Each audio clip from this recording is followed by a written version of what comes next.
Pour diminuer les accidents maintenant, il faut que le ministre fasse le retrait des permis. En cas de mort, il prend 10 ans.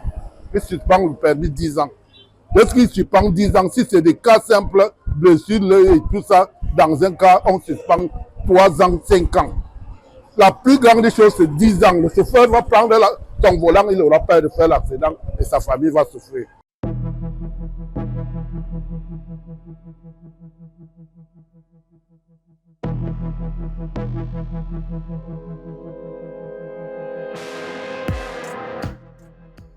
Au Cameroun, les accidents de la circulation ont entraîné la perte d'une cinquantaine de vies en moins d'un mois. On vous explique.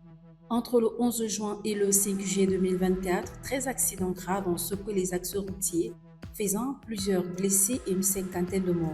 Dans cette vidéo de contrôle réalisée par le ministère des Transports, on peut se rendre compte de l'excès de vitesse du conducteur, du non-port de la ceinture par les passagers et de la surcharge du véhicule d'une compagnie de transport impliquée.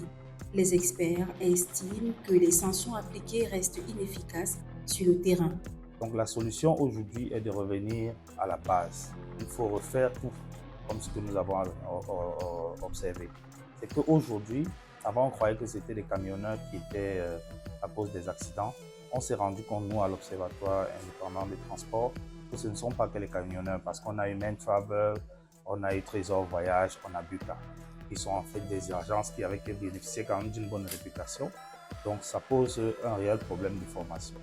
Il faut revenir à la base, ça veut dire repartir sur les formations, veiller à ce que les gens qui prennent le volant soient effectivement des gens formés. Vous voyez par exemple que dans le secteur de l'aviation, des conditions strictes sont imposées aux pilotes. Il faut d'abord une durée de formation, après il faut des heures de vol avant d'être mis dans un cockpit. Donc voilà pour nous l'Observatoire indépendant des transports, les solutions qui doivent être prises. D'après l'Observatoire indépendant des transports, les principales causes de ces accidents incluent les dépassements dangereux, la vitesse excessive, l'état vieillissant des routes et les défaillances des systèmes de freinage.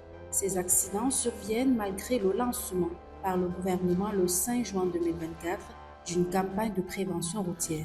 Alors, cette initiative s'avère-t-elle inefficace? D'après les populations interrogées, les autorités doivent appliquer les sanctions encore plus rigoureuses. Est-ce que ça nous surprend? Nous, on apprend d'abord des routes, il faut commencer. Et puis le peu qu'on a, on n'arrange pas. Tous les jours, on verse les graviers, on verse le sable. Après 2 jours, les pluies défont ça. Non, on attend l'accident tous les jours. On ne peut pas échapper. Je pense pas des morts. Même les chauffeurs qui sont à l'origine de ces accidents, généralement même ne restent pas en perdent aussi la vie. Donc je pense que le gros de tout cela résume dans la sensibilisation. Et ensuite, sanctionner. Oui, pour des conducteurs véreux qui veulent faire 20 tours peut-être en une journée, voir comment est-ce qu'il y a même le retrait des permis sur une période, même à vie, ou sur une longue période, même d'1 an. Tout le monde travaille seulement, il n'avoir pas à manger, quelqu'un sort de chez lui, il a les problèmes, il a les nerfs partout. Quand il conduisait, il va toujours avoir l'accident parce que il part, même son patron n'est pas content avec lui. Il sort de la maison, il est énervé.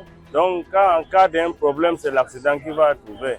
Les agences, quand ils sanctionnent les agences sont des structures faites pour payer les Camerounais contre le chômage. À partir du moment où ils ferment l'agence, c'est 1 mois. Et les autres subissent à cause d'un seul chauffeur qui a fumé son banc où il a bu les boissons quelque part et il vient tuer les gens.